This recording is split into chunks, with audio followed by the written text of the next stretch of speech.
Ƙungiyar Panis ta ƙudiri aniyar taimakawa Adamu Zango, jarumi a masana'antar Kannywood.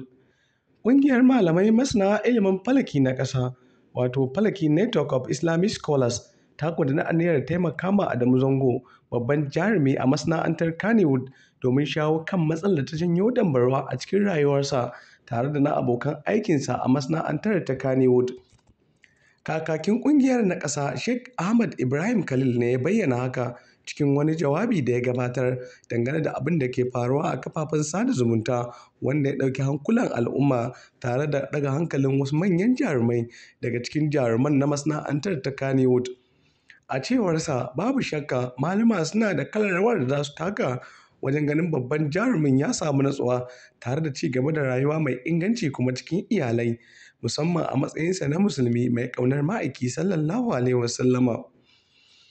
Ƙungiyarmu ta yi nazari mai kyau na taurari domin gano cikakken matsalar da ke tattare da lalacewar aurensa ta fuskan tauraronsa na ɗan adam da kuma gidajen aure wanda suka kasu gida 9, domin babu shakka waɗannan abubuwa ne da suka kasance ginshiƙai na samun gishirin zaman lafiya da arziki da walwala a cikin rayuwar bil'adama, kamar yadda ya bayyana.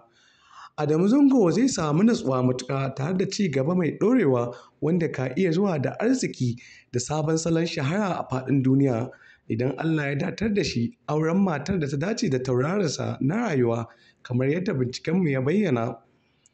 Shehin malamin ya ƙara da cewa ya zama wajibi jarumin na wasan kwaikwayo ya sani cewa ƙalubale da gwagwarmayar rayuwa cikin mashahuran maƙiya babu shakka ƙaddararsa ce tun na haifuwa, domin a tarihin masu binciken alƙalma na duniya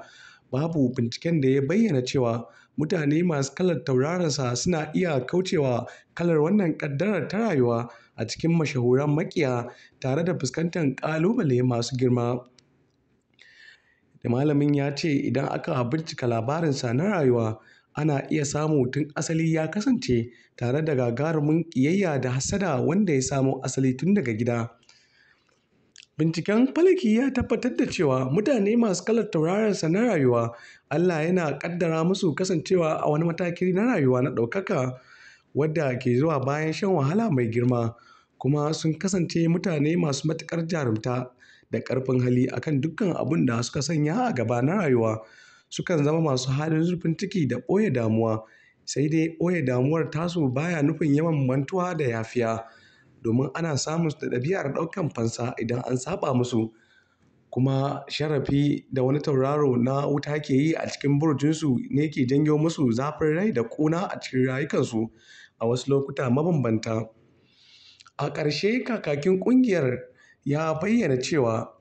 masana taurari na ƙasa sun yi ƙudiri aniyar zubawa Adamu Zango bincike na musamman domin zaɓa masa matar da ta dace da rayuwarsa a bisa amincewarsa. Kuma shugaban ya yi kira ga al'umman ƙasa da su mai da hankali wajen baiwa binciken na taurari muhimmanci, musamman wajen ƙulla alaƙar auratayya da harkokin yau da kullum domin samun sauƙi da dacewa wajen neman arziki.